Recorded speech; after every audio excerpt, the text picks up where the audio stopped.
There's something that's been bugging me every time I consider the big European automakers' model positioning strategy. The top version of everything is the sportiest.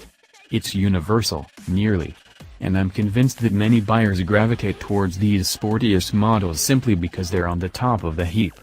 I love a sporty car, don't get me wrong, but does everything need a sporty version? The best Mercedes E-Class? Well, there are two models higher than the wonderful Leaf 400 wagon, and they're both AMGs. The lovely Audi A6 lives in the shadow of the S6, and the A7 in the shadow of both the S7 and RS7. And so on, and so forth. Outshined, the second best big sedans must be a little self-conscious, if you'll allow the anthropomorphization. This is a roundabout way of praising the Volvo S90 T6 AWD inscription for its lack of pretense. This midsizer packs a little inline-4 engine that's strung out half to death, huffing on both a turbo and a supercharger to produce 316 horsepower from 2 liters.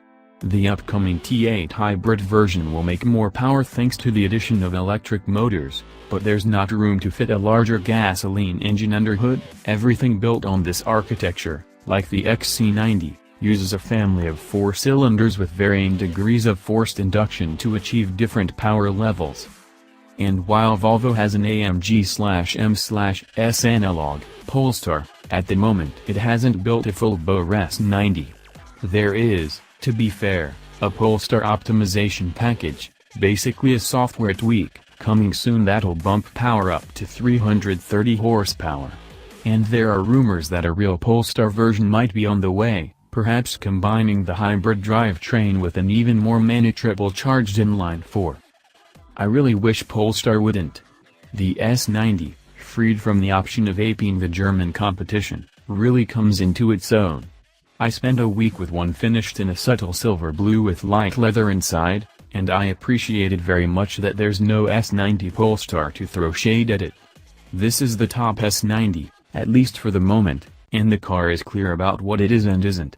Finding a European luxury car comfortable enough in its sheet metal to simply be a luxury car, and nothing else, is refreshing. To be fair, there's a bit of selectable sportiness lurking in the drive mode settings. You can ask for quicker steering, more aggressive throttle and brake calibration, and stiffer shocks in the individual mode a la carte, or choose the most aggressive altogether and dynamic.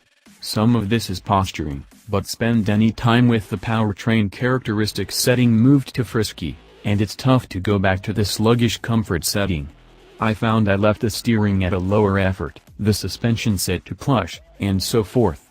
The aggressive brake setting made things too grabby, so I left that off, as well. Overall, the powertrain provides adequate thrust. It's definitely torquey, but there's a bit of a horsepower deficiency that becomes apparent in freeway on-ramp and passing situations. The S90 weighs north of 2 tons, so it's not petite. Most of the time, the powertrain is somewhat out of mind, as it doesn't make odd noises, remains smooth and composed, and has enough oomph to get out of its own way. What really captures your attention is the lovely styling, both inside and particularly from without. The color is called Muscle Blue Metallic, and it's a credit to the car's design that it garnered so much attention. My name